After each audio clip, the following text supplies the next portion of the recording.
Diascofoot, le miroir du football de la diaspora congolaise.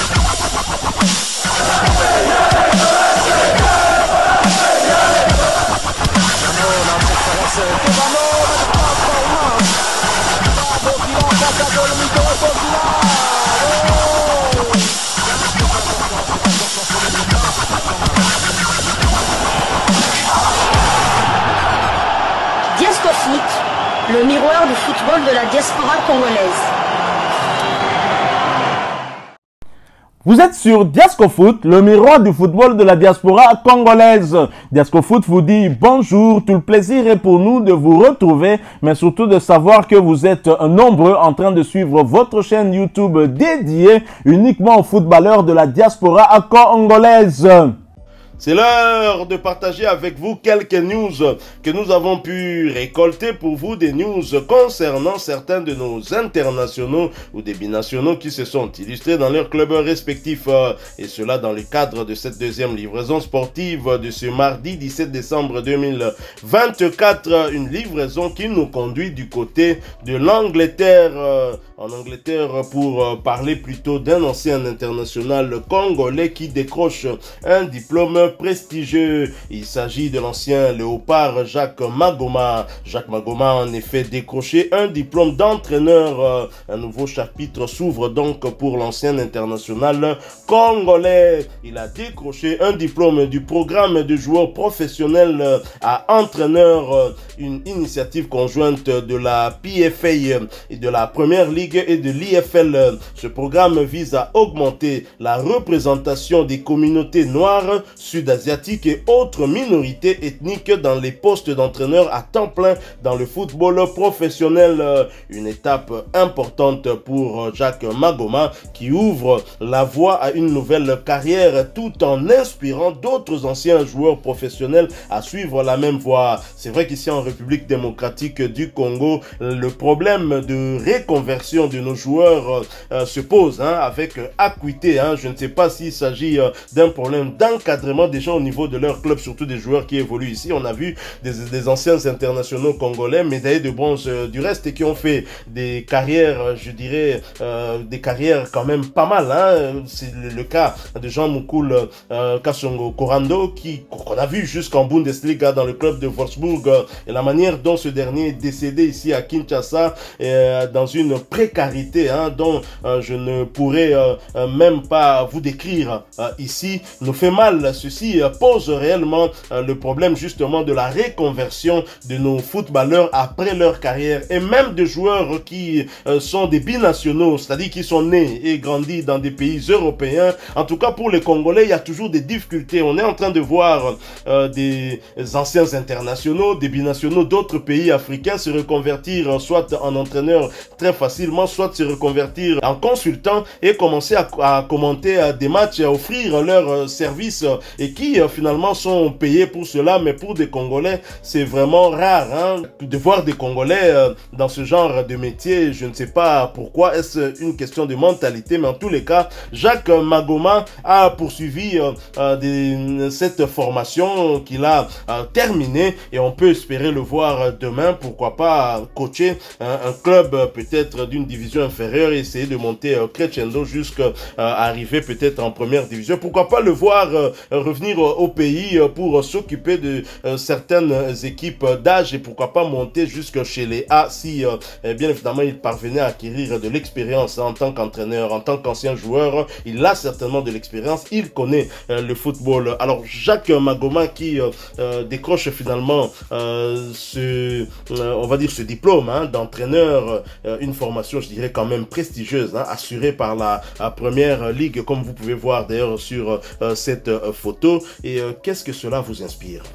En tout cas, c'est tout le mal que je lui souhaite. J'espère vraiment qu'il va, maintenant qu'il a son diplôme en poche, qu'il va trouver un club, pas spécialement commencer avec une équipe première, mais pourquoi pas comme débuter chez les jeunes, comme on a vu beaucoup d'entraîneurs de renom qui ont débuté par exemple en équipe réserve ou même chez les jeunes. Je peux parler Pep Guardiola qui a débuté avec l'équipe réserve de Barcelone, avec tout le succès maintenant qu'on connaît. On peut parler aussi de Zinedine Zidane qui avait débuté avec l'équipe réserve du Real de Madrid avant d'être l'entraîneur que tout le monde connaît. Donc c'est une première et on espère vraiment qu'il va maintenant trouver un club. Mais c'est vrai, on ne va pas se le cacher, on va pas se mentir. Ils sont rares quand même les Africains qui sont à la tête d'une équipe première dans un grand championnat européen. Mais bon, c'est tant jamais. Mais hormis Jacques Magoma, il y a quand même un autre milieu qui est un ancien international congolais, un ancien milieu de terrain aussi de l'équipe nationale. Il s'agit de Cédric Makiali, lui qui est quand même entraîneur des U19 du club de Brême. Et il se débrouille pas mal dans sa poule, dans la poule 2. Bremen est deuxième au classement derrière Bochum. Donc en 14 matchs, ils ont 30 points, ils sont à 6 points du leader. Donc c'est une très très belle performance. On espère qu'il va continuer comme ça. Pourquoi pas après la prochaine étape, être entraîneur de la réserve et ensuite être entraîneur de l'équipe première. Mais il faut toujours commencer step by step. Et Jacques Magoma, en tout cas, je lui souhaite d'abord de trouver un club, pourquoi pas dans sa ville où il a débuté à Birmingham. Et ensuite on verra quoi. Et Cédric Makiadi qui est médaillé de bronze de la CAN 2015 dirigé par Jean-Florent Ibenge Ikwange. Nul n'est prophète chez soi, mais Jean-Florent Ibenge Ikwange a fait des preuves ici, reconnu comme tel. Ensuite il s'est exilé d'abord au nord de l'Afrique, du côté du Maroc, dans le club de la Renaissance sportive de Berkane, où il a remporté la Coupe de la Confédération africaine de football. Et ensuite il est descendu un peu plus bas du côté du Soudan, où il est en train de faire les beaux jours du club d'Al Hilal. Un exemple justement dans le domaine du football. Jean-Florent Ibenge, ancien joueur qui n'a pas vraiment eu un grand succès en tant que joueur, mais en tant qu'entraîneur ça marche plutôt bien. C'est donc un exemple à suivre pour Jacques Magoma. Jacques Magoma qui lui-même avait raté cette CAN 2015, mais qui, rappelons-le quand même, a participé à la CAN 2017. C'était sa toute première avec les Léopards, CAN qui se jouait je pense du côté du Gabon,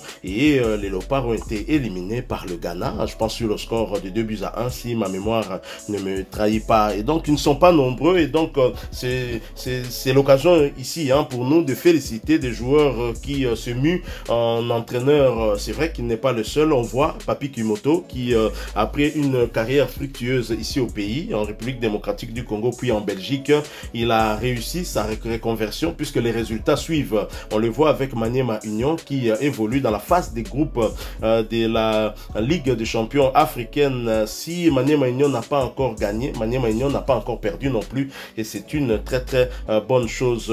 Et nous avons comme ça beaucoup de cas. Nous avons Dinze, ancien international congolais, qui avait pris en charge aussi, je pense, les Léopards U20, si je n'oublie pas. Nous avons comme ça beaucoup de joueurs qui se sont reconvertis, mais des joueurs qui montent vraiment et qui font des preuves. Ils ne sont pas nombreux, et surtout ceux qui évoluent ici au pays. Je pense qu'au niveau des clubs, ou même au niveau de la Fédération Congolaise de Football Association, on devrait quand même penser à l'après-carrière des joueurs, ne serait-ce que pour leur proposer certaines formations d'entraîneurs par exemple, parce qu'on voit certains anciens joueurs se muer en entraîneur sans peut-être suivre forcément une formation. Je vois du côté d'Arin Club Motema Pembe, Mongongo Fish, celui-là même qui avait inscrit un doublé lors de ce match de la 3e place face au Burkina Faso. Je vois Gladys Bokesse qui était avec les Léopardos du côté de Brazzaville, les éliminatoires de la CAN U20 à Unifac, et qui était aux côtés de Guy Boukassa. Et ils sont nombreux, mais ils doivent suivre des formations pour justement se perfectionner et surtout être reconnus en tant que tel, et pourquoi pas se muer aussi en consultant, parce que on est quand même peiné de suivre des chaînes comme Canal Plus ou d'autres chaînes encore, mais ne voir aucun Congolais, à part peut-être Canal Plus, on peut être fier fiers de Charles Mbouya, qui est lui un ancien journaliste, mais ils ont toujours des consultants, des anciens joueurs, mais il n'y a aucun Congolais qui va dans ces plateaux. Je ne sais pas, il s'agit d'un complexe ou quoi, en tout cas je ne sais pas, mais je sais que l'expertise nous en avons et les Congolais peuvent aussi faire des analyses des matchs et proposer de belles analyses, mais ils ne sont pas en tout cas nombreux, ils sont rares, on n'en voit quasiment pas et c'est bien dommage. Voilà, nous sommes arrivés à la fin de cette deuxième livraison sportive de ce mardi 17 décembre 2024. Vous l'avez aimé, laissez-nous un maximum de j'aime. Merci de partager avec nous en commentaire votre point de vue. Abonnez-vous sur cette chaîne Diasco Foot parce que nous sommes le miroir du football de la diaspora congolaise. N'oubliez pas d'activer la petite cloche de notification histoire de ne plus rien manquer des prochains sujets que nous allons vous proposer encore une fois. Merci à vous, avec espoir de vous retrouver bientôt dans un autre sujet d'actualité. En attendant, portez-vous bien et Diasco Foot vous dit au revoir. Ah ouais,